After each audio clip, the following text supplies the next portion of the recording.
I'm here at the Australian launch of the 2023 Lexus RX range, and there's a lot to talk about with this car. While it might not look like it at first glance, this is all new. It's on a new platform, it's got new engines, and of course it has new safety and technology. Some of the headline news for this car is that it is now a 4-cylinder only, but there are 3 variants in the range. You can get a 4-cylinder hybrid, a turbocharged 4-cylinder, or a turbocharged 4-cylinder hybrid flagship, which is a new addition to the range. There is a lot to look at, so we're going to do that right now. You could say Lexus has reinvented itself with the new RX. The range looks very different to before, but is still fairly familiar to existing RX owners. The hybrid RX 350h now opens the range, in place of the previous non-hybrid 4-cylinder model.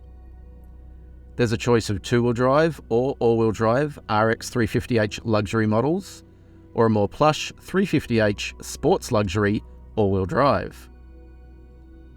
The 350h provides a combined 184 kilowatts of power and fuel consumption of between 5 and 5.4 litres per 100 kilometres. Pricing kicks off from $87,500 plus on-road costs. The mid-tier engine in the lineup is a 2.4 litre 4-cylinder turbo in the RX 350, replacing the previous 3.5 litre V6. It's paired with an 8-speed automatic and all-wheel drive. Available in either F-Sport or Sports Luxury trims, the RX 350 claims 205 kilowatts of power and fuel consumption of 8.7 litres per 100 kilometres. Pricing starts from $99,900 plus on-road costs. Pride of the fleet status goes to the new RX 500h, however. It's the first appearance of the new F-Sport performance trim level in Australia and brings improvements to not just handling, but performance as well. Under the bonnet is a version of the RX 350's 2.4 litre turbo engine, a 6-speed automatic, a dual-motor hybrid system, and direct 4 all-wheel drive. Lexus claims 273 kilowatts, making the RX 500h the most powerful Lexus hybrid to date. Fuel consumption is rated at 6.5 litres per 100 kilometres, but more excitingly, the 0 to 100 kilometre sprint takes a hot hatch-like 6.2 seconds. Pricing starts from $126,000 plus on-road costs, and the 500h comes only in F-Sport performance trim. The range of standard equipment across the lineup is huge. Alloy wheels from 19 to 21 inches, LED head and tail lights, powered front seats and steering column, front seat heating, a 14-inch touchscreen, 3-zone climate control, a powered tailgate, and 12-speaker Panasonic sound system kick the standard features off.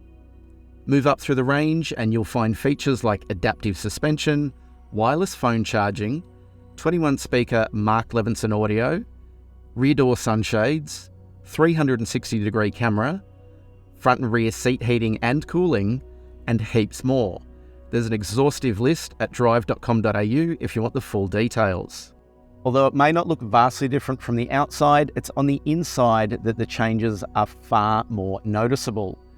Lexus has done away with the massive buttons that used to reside on the center stack of the old RX, and instead there's a new 14-inch touchscreen display that handles all of the infotainment and vehicle settings functions. Looks after things like climate control, as well as navigation and audio and things like that. The biggest change, if you're a previous Lexus owner, is down here where the old touchpad trace controller is gone. Everything is handled by the screen or by voice commands. As for the rest of the interior, it is pretty spacious. The RX has always been a big car, and it still is in this generation. You get plenty of room. You kind of have a like a cockpit feel between the console and the front door, but it's all nicely stitched and padded, so it's soft and comfortable. There is heaps of headroom, and what I would consider a fairly car-like driving position. It's not a big overbearing SUV kind of position. You sit much the way you would in a normal sedan. On top of that, depending on the trim level, you can get a range of interior finishes. The two-tone in this car, I think, looks really good, and Lexus have simplified things there. Gone are the extra little bits of colour that used to be splashed around and instead there's simple blocks of colour, making for a much more upmarket appearance. Now, this particular car is a 350h luxury, that is the entry level to the range, but you can move up through F Sport and Sports Luxury and you get things like Alcantara trim and additional suede touches, different colorways. There are so many different options inside this car. But the good thing about it is it all works, and it all works really, really effectively. The redesign here, it's already in use in cars like the Lexus NX, and like goes without saying, it probably doesn't need to change much from there. It's a big overhaul and it works for the driver really well. Into the back of the RX, and one of the things that strikes me is that it has what I call cliffhanger seating. If I jump in, the rear seat's really quite high and it means that my feet only just touch the ground. Now, admittedly, I'm 169 centimeters tall, so I'm not the tallest adult out there. Consider me more teenage size, but it is probably something to keep in mind. Other than that, there is plenty of room back here. That stadium seating means that you get a really clear view out ahead. This front seat has an easy exit option, so the seat pushes back when the driver gets out. That's what's happened here, and I have still got heaps of legroom. So tall drivers in front aren't going to pose a problem in the back.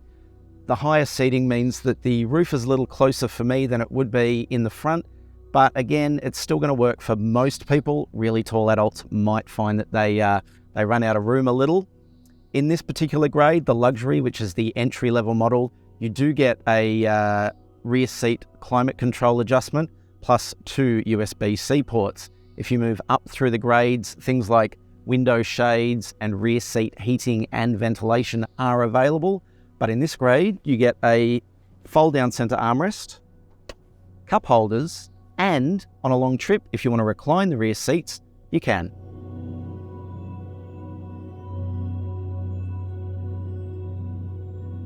Lexus opens its 3 powertrain lineup with this car, the RX 350h, and it uses some very familiar elements from the Lexus and wider Toyota stable.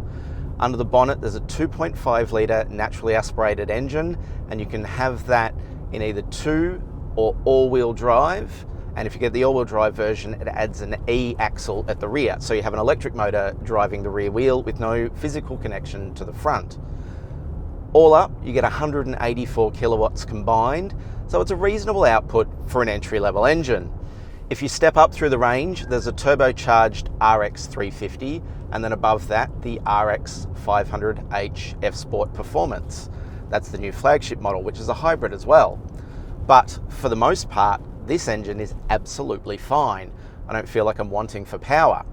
There are a few things that are kind of typical of the way that this hybrid system behaves. So it's very quiet around town, and if you're just driving slowly or trundling around, you know, light throttle, going from point to point, it's really, really quiet and very refined. But if you need to get up a hill or call for a boost of acceleration, want to get off the line quickly or want to overtake, you notice that the petrol engine, I'm not going to say it gets gruff, but it is noticeable, and it's noticeable in a way that I guess kind of contrasts with just how quiet this car is when it's running around with the electric side of the powertrain doing most of the work. Lexus likes a lot of really nerdy engineering details. So in the case of the new RX, this car rides on what is known as a GAK platform. And that platform is a modular one, and it's used across a bunch of Lexus models. So you'll find it underpinning the Lexus ES sedan and the smaller NX SUV. It brings with it a bunch of kind of clever engineering changes. So in the case of this car, the platform itself is about 40 kilograms lighter. The overall car, the entire assembled body, is about 80 kilograms lighter, all of which is designed to kind of, you know, improve handling and efficiency and things like that overall. Some of the changes mean a lower center of gravity. Now in an SUV, which is a higher vehicle to begin with, the center of gravity is 1.5 centimeters lower, 15 millimeters. Not much, but it's enough that Lexus claims you have, you know, improved handling. It means that the weight is lower in the chassis and that the car is, you know, better to drive and better handling. Over the life of the previous generation RX, Lexus, again, keeping to that sort of nerdy engineering frame of mind, introduced a range of changes at the midway point of the old model. So it increased body rigidity and improved suspension kinematics and made the car sort of less soft and wallowy and I guess more connected and better to drive. And it was a noticeable change at the time. And the same applies for this car. The body is firmer yet again, so you don't get any of that kind of wheel or echo through the cargo section that some SUVs and wagons have. The steering is really quite direct, but this car, the 350h Luxury, is the base model, the entry-level model. So it's on the smallest wheels, they're 19 inches. Otherwise you get 21s on the F Sport and Sports Luxury models. It's on passive suspension, so there's no adaptive damping, but it's really, really comfort focused and comfort oriented, and it works really well. For the bulk of our drive on this launch, we're on the outskirts of Melbourne, so we're not driving around town, we're not doing, you know, speed humps and roundabouts and cobblestone intersections and things like that. But I've got to say, from what we've seen, it is pretty good. Now, while the focus of our drive is this particular variant, we're also going to drive the 350 Turbo and the 500h, and you can read about those on Drive.com.au. But I got to say, I like what I see in this car. Lexus has done a really good job of delivering a luxury SUV, and I think that's pretty important. You want a luxurious SUV to feel luxurious, of course. It's not to say that this is wallowy or bloated. It actually drives pretty decently. The steering is light, but it's pretty accurate. The ride is really comfy, but it's really quiet. It really kind of delivers on all of the things that I guess a car at sort of this price point and this positioning should. Got to call out some of the rivals though. The Lexus RX is in Australia a large premium SUV. So that means it goes up against cars like the BMW X5 and the Mercedes-Benz GLE, the Genesis GV80. They are all philosophically different. So they are all longitudinally engined, which means they have a rear biased or rear wheel drive based platform. The RX does the opposite to that. This has a transverse engine and is front wheel drive based. And in fact, you know, you can get a front wheel drive version of the 350h. All the other variants are all wheel drive. And I don't think that really matters. I know enthusiasts will be up in arms because rear wheel drive is inherently better. But if you're not a driving enthusiast, if you are, let's call it a prestige enthusiast, and you are sort of more worried about, I guess, minimizing the effects of driving, this is a good way to split the difference. It is still engaging enough when you want it to be, and again, if you really want it a little bit more fun, head for an F Sport or the F Sport Performance variant. But on some patchy tarmac, it's really soft and cosseting. It's nice and quiet. So if you're spending hours behind the wheel, you know, heading out to the country, going away for the weekend and things like that, this is definitely worth considering, because let's face it, you know, the tiring part of any holiday, any trip away, any long drive is, you know, getting worn down over time. The more comfortable and the more cushy a car is, the better that is for you at the end of the trip. Now, a quick chat about that hybrid system. In this car, the claimed consumption is 5 litres per 100 kilometres in mixed driving. We haven't got that today, but I will say that we probably haven't been doing the kind of driving that's conducive to the best a hybrid can deliver. They're really good around town. We've been doing a lot of open road driving. It's been quite hilly. So at the moment, our fuel consumption is sitting on 7.8 litres per 100. That's, you know, over 50% more than the claim. I'm not going to say that that is indicative of what you'll actually get in the real world. This car's been used on a launch. It's been driven hard by other drivers. So put that aside for a minute. But at the same time, this is a really big SUV and it's got big room for 5 people. It's not a light car. Even the lightest version weighs just over 1.9 tonnes. So to be able to get fuel consumption like that is actually still pretty impressive. Like 7.8 is a good figure for such a big car and can only get better. The hybrid system in this car uses a CVT automatic, so continuously variable transmission, which means that it's stepless. It basically slurs gear ratios. You can vary them depending on the driving conditions, which, again, really helps with that smoothness. It does still do a little bit of kind of droning. I've noticed if you're lightly accelerating, it's less noticeable. If you're kind of mid to heavy throttle, it's sort of picks a point in the rev range and just sort of sits there for a very long time. That's I guess an experience that's not so nice to anyone that isn't familiar with how a CVT operates. But there are no gear changes, there's no shunting, there's no sort of moving up or down the gears, there's no harsh kickdowns. So all of that is really quite nice. Again, that's specific to the 350h hybrid.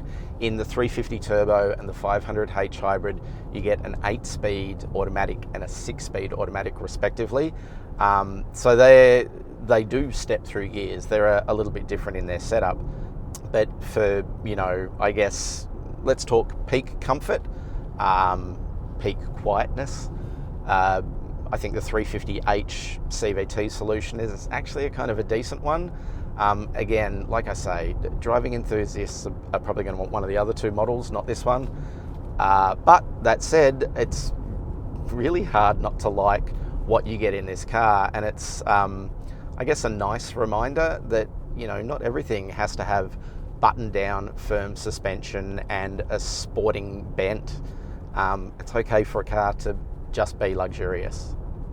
On the safety front, the new RX fronts up with standard autonomous emergency braking, which adds in new functions like low-light cyclist detection and motorcycle recognition, plus a range of other functions. Adaptive cruise control, blind spot monitoring, lane trace assist and lane departure warning, emergency steering assist, safe exit assist, and rear traffic assist also make the list. Well, there's our first look at the Lexus RX 350h, but of course there are more variants in the range, and you can read about those at Drive.com.au. If you haven't already, please give this video a like and subscribe to the Drive YouTube channel so that when Drive drives new cars, you hear about them first. Thanks so much for watching, and we'll see you in the next one.